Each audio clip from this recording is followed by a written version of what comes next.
Let's bring in Vedika Bahel, who's over by the big board for Truth or Fake. Vedika, good evening to you. Thanks for being with us. Staying with the shooting in Washington.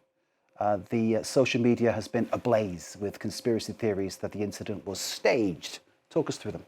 That's right, Mark. Social media has been flooded with conspiracy theories about the shooting at the White House Correspondents Dinner. Multiple theories have been shared online without solid evidence from both left-wing and right-wing accounts. The most prominent of those theories is that the attack was staged. In fact, according to social media analytics tool Tweetbinder, by midday on Sunday, there was over 300,000 posts on X alone using the term staged. Now, many accounts shared that they thought Trump had fabricated this attack to divert from his poor approval ratings or distract from the war in Iran. Others theorized that Trump was trying to ramp up support for his controversial plans to build a new White House ballroom. And indeed, Trump himself referenced that ballroom in the press conference following the incident, where he talked about why it's more important than ever and how significant the construction of this ballroom is. And at the same time, multiple of his MAGA allies at the same time also repeated this claim online, taking social media to also repeat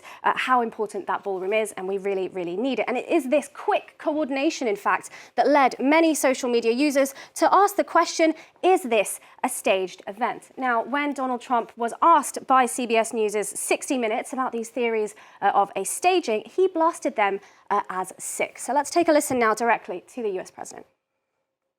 And October 7th didn't happen, and World War II didn't happen, and the Holocaust didn't happen, and many things didn't happen. Yeah, no, I hear it.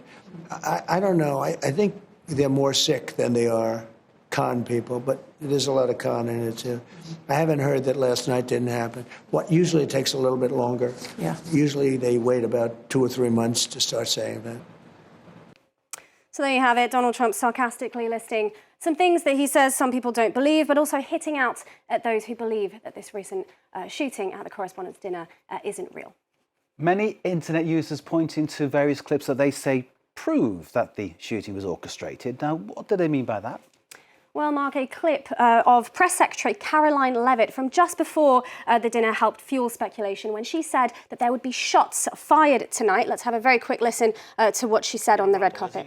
He is ready to rumble. I will tell you, this speech tonight will be classic Donald J. Trump. It'll be funny. It'll be entertaining. There will be some shots fired tonight. Now, this is a real video. She did say this. It has not been doctored, but the context is that she was asking, she was responding to a question about the upcoming content of Donald Trump's speech, and shots fired is a common figure of speech about making jabs or barbs, which we know Donald Trump certainly makes. So certainly an unfortunate coincidence, and definitely hasn't aged well, given what has happened. There's another Fox News clip that has also adding to this cacophony. Users say online that they say it shows that the shooting was a pre-planned false flag. On Sunday, Fox News ran an interview with its White House correspondent Aisha Hasni, who was at the dinner. And while she was recounting her version of events of what had happened, she talked about how she was sitting next to Caroline Leavitt's husband, and he told her that she has to remain safe. In fact, just as she was about to tell the audience what he told her, the call, in fact, cut out directly at that moment. And that's why users thought that this was another hint that the incident was staged. Now, she later clarified on X that the reason she lost her signal was because there was barely any service in the ballroom. She says that he was just telling me to be careful with my own safety because the world is crazy, but certainly has not helped dim any speculation. It has certainly only added to it. Okay, now people are also pointing out that J.D. Vance, Vice President, was escorted or dragged off the stage or out of the room before the President, Donald Trump.